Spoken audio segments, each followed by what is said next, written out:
Bankruptcy is a federal use, and so it doesn't apply to the cannabis industry. Our sister company, Cannabis Collects, they have seen an uptick in receivership that's being implemented a little bit more recently. That being said, when you enter into receivership, you're generally getting paid out if you are a secured creditor, which starts with banks and things like that, and they'll go through the liquidation of assets. And typically, they are not seeing unsecured creditors generally getting funds at the end of the day.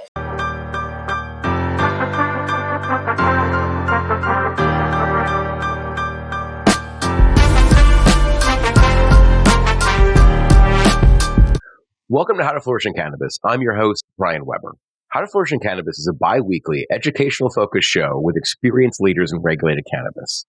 Our guests have a wide range of industry experience in law, insurance, real estate, and today, cannabis trade credits. Our guests are asked to give general, educational knowledge in a subject matter that they're experts in. No pitches here. This is designed to be a masterclass in regulated cannabis. Many operators fail for lack of proper education and guidance in operating a highly regulated, capital-intensive business. How to Flourish in Cannabis is our effort to elevate and educate. Today is a really interesting show. Show's topic today is extending credit terms in cannabis, 5 things to protect your cash flow.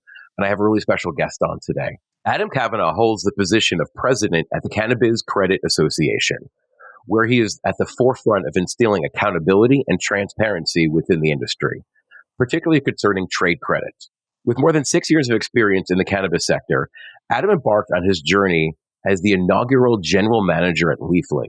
His tenure at Leafly was marked by versatile roles, contributing to the launch of markets such as Massachusetts, the strategic acquisition of hemp-derived products for Leafly's e-commerce platform, collaboration with both prominent and emerging retailers, and brands on advertising and marketing initiatives and revenue-generating strategies.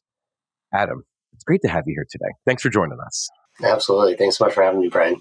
Yeah. Well, I love to have really experienced people in this industry, and trade credit, it's been a problem in this industry for a bit, but there's not a ton of people who are really focused on solving this. So, at Flourish, we serve a lot of brands and we hear a lot of issues on this. And, we're actually a member of the Cannabis Credit Association, proud member.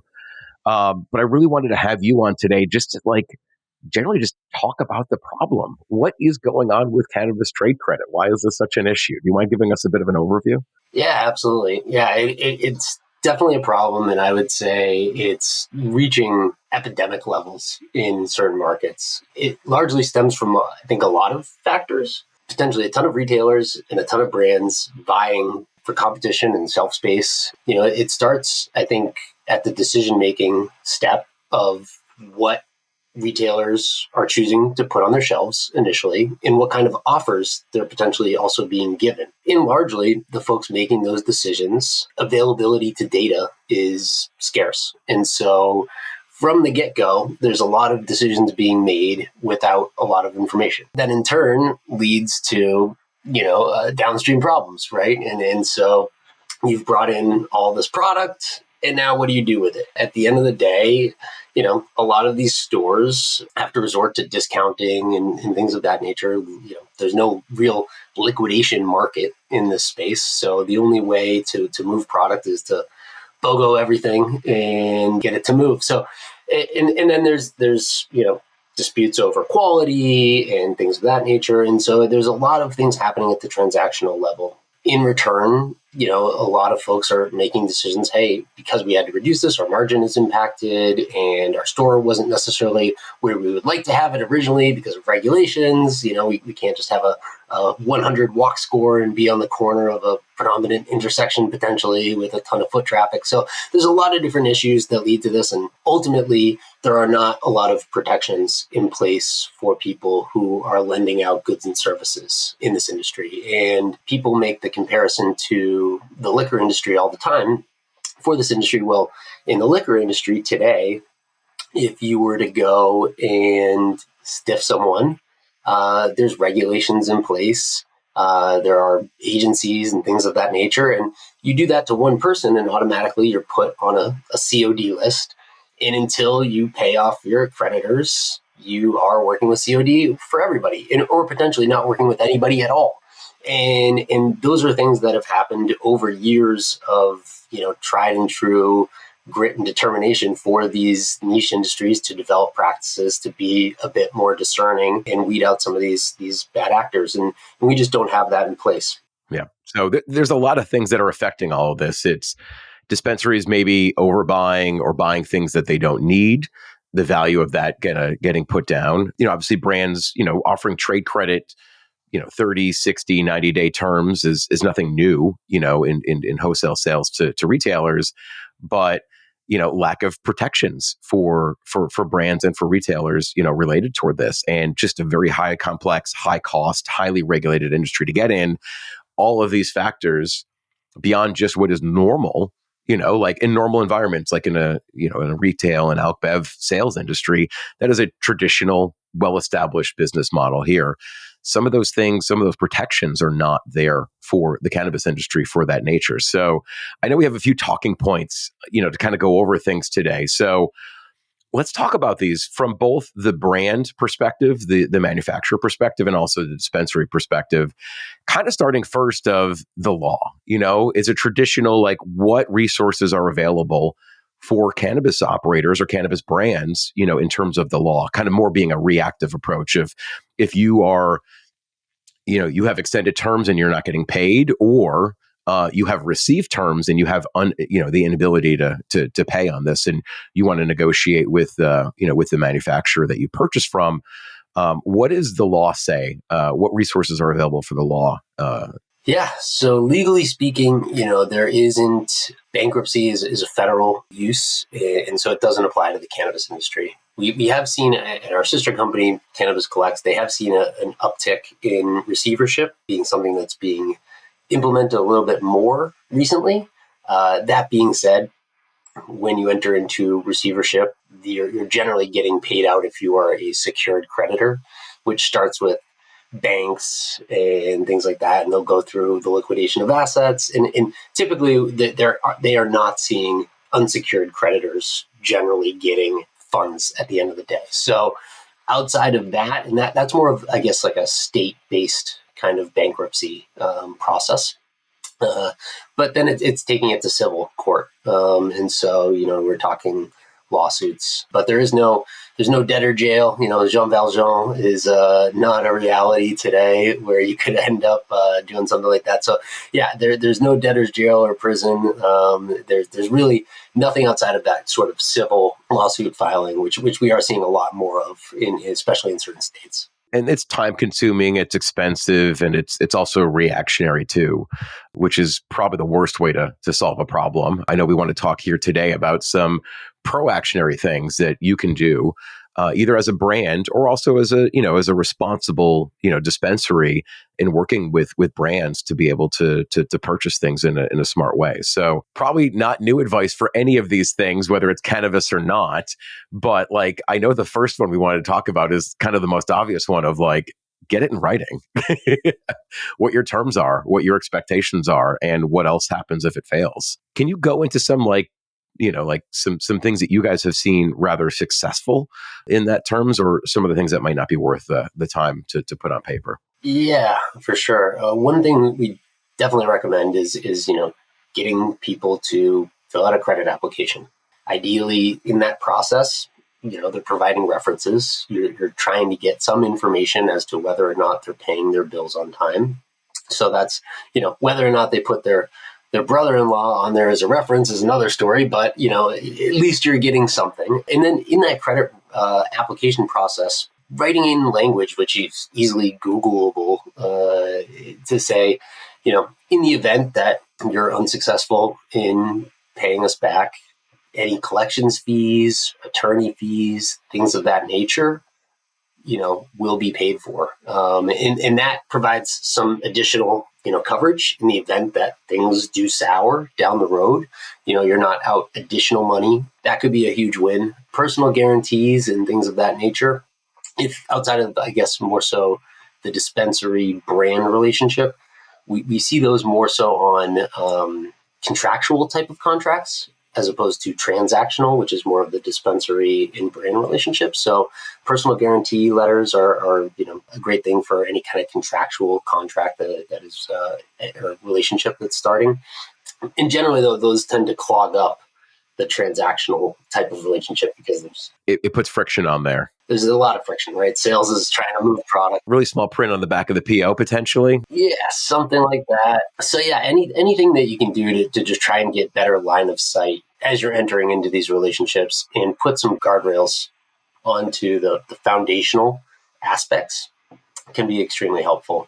With the collections agency work that you guys are a part of as well, is there anything else that's been like really fruitful in helping get ahead of some of those issues beyond just like some of that legalese that's related to that, or collections fees, or potentially interest rates for past due, invoices? Communication's key, obviously. If the relationship does start to go awry, and that goes for probably the person owing the money too, absolutely, and trying to stay in contact and show that you're trying to make payments, right? Like, let's not get to the point where you're doing nothing and answering no emails and no questions. I think the large majority of relationships could be salvaged by simply saying, hey, here's what we can do today in form of a down payment or a payment plan. And I think most people would be potentially amenable to that because it's a step in the right direction and it's not a complete souring of the relationship. Yeah, that was another item on our hit list of just communicate. We're all business owners here. We all know that things can happen. We're trying to get in there, but like, you're not going to solve anything without communicating about it. Yeah. And I think, going back to your original question about, getting things in writing, obviously when it comes to terms, there's a lot that we can do to protect yourself up front. Make sure you're doing due diligence. And obviously we have a service that provides people the opportunity to do that. But, there's other things where it's, again, checking with other companies that potentially do business with them, getting other references can be super key. Super easy.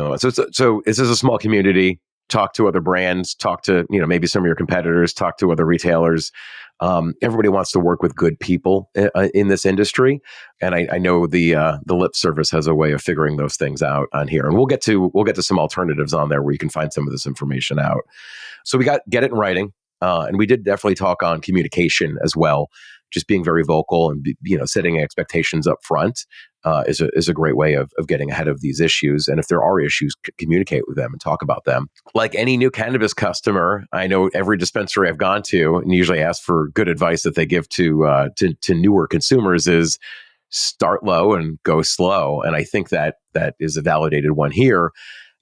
Brand salespeople have, the mission to really get their product out there and sell as much as possible, which is a noble mission. But if you extend too much credit and too much terms and put too much product out there, especially with one retailer, you have your single source risk right there. So, I know we talked about this ahead of the time, but like focusing on quantity is another thing I think you had recommended before our call here.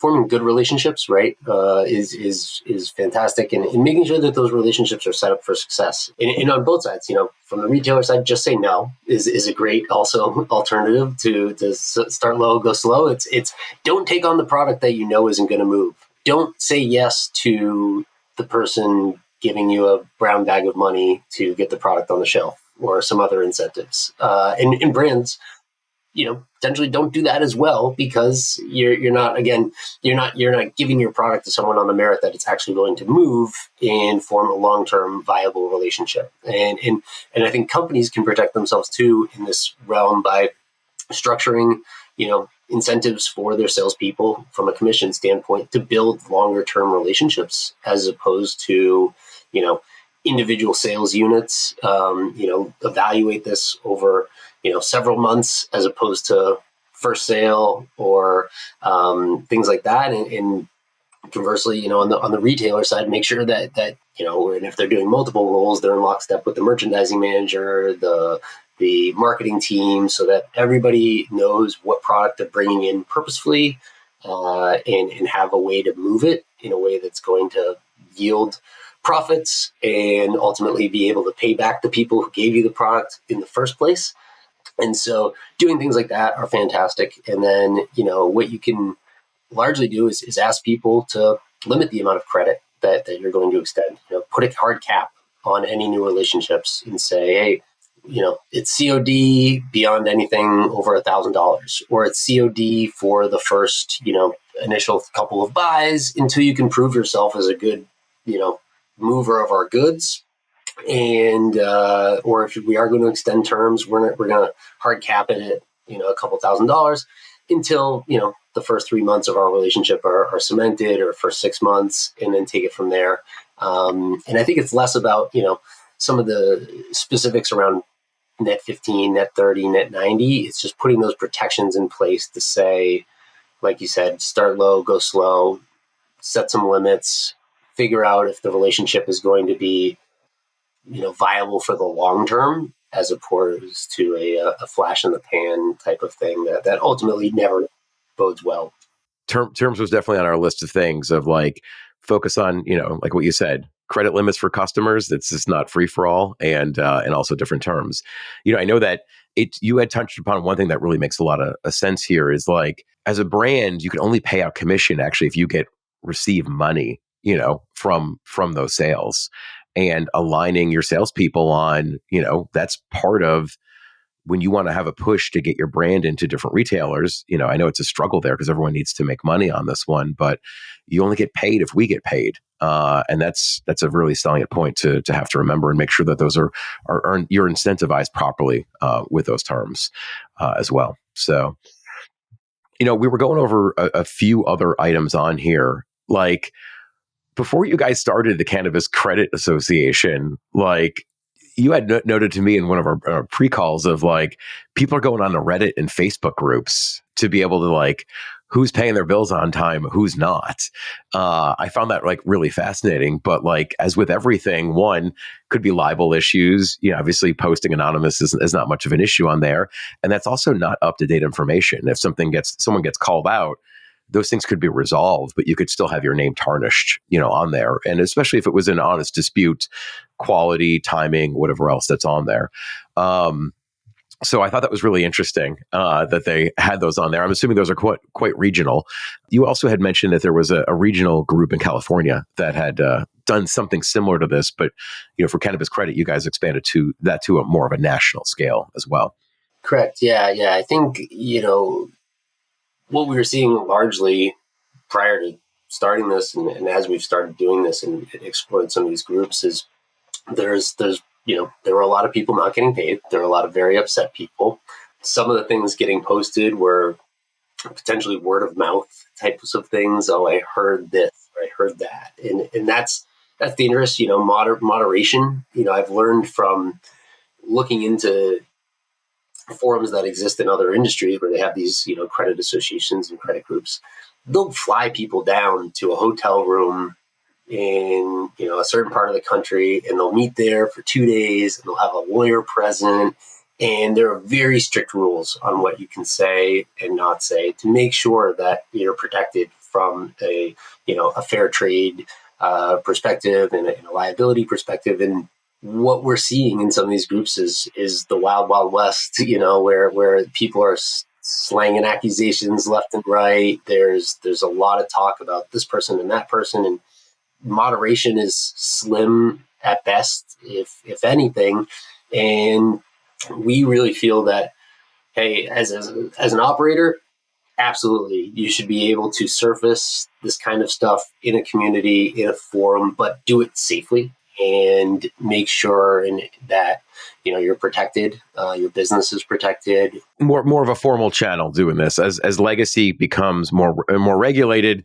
There's a legacy way of handling things, and kind of more of a regulated and proper way of handling things, especially as lawyers and stuff get involved. They want to see things go through proper channels. So, and it's just it protects good operators, both on the buy and the sell side, to get relevant, up to date information, and also have a method for working through these disputes in an organized fashion, with some moderation there. I know the more comparable features on this for mainstream industries would be like more of a Dun & Bradstreet or a Better Business Bureau, to be able to have these lists out there, or these reconciliation items out there. And there's also some other, like, this is a topic for another show, but there are some companies out there that are offering invoice factoring on both the buy side and the sell side. Whether you're going to get a dispensary to agree to those is, potentially a different story. When you have other brands that are offering no interest credit or whatever else, but those are other avenues I've seen come up to be able to address, some of this issues like Lendica or Fontana, and I think. I think LeafLink had some invoice factoring as part of their platform as well for a bit. So there's a bit of a proactive nature on this one. There's a lot of reactive natures that we're dealing with. And, I'm glad that solutions, we try to educate on this show and not focus on any one particular company per se, but like you're the only one who I know who is doing this in the cannabis industry right now. And I really appreciate you coming on the show and sharing some great advice on one, how to get ahead of these problems. And two, I know we talked about this at the beginning, there's not really much legal resource or recourse for brands and dispensaries that are going through this. So setting up new channels, doing some self-regulation for us within this industry, I think is a very valiant effort. And I really appreciate your efforts to be able to bring some sense of normalcy and fairness and supporting good operators within this industry. So thanks for all the work that you're doing, Adam.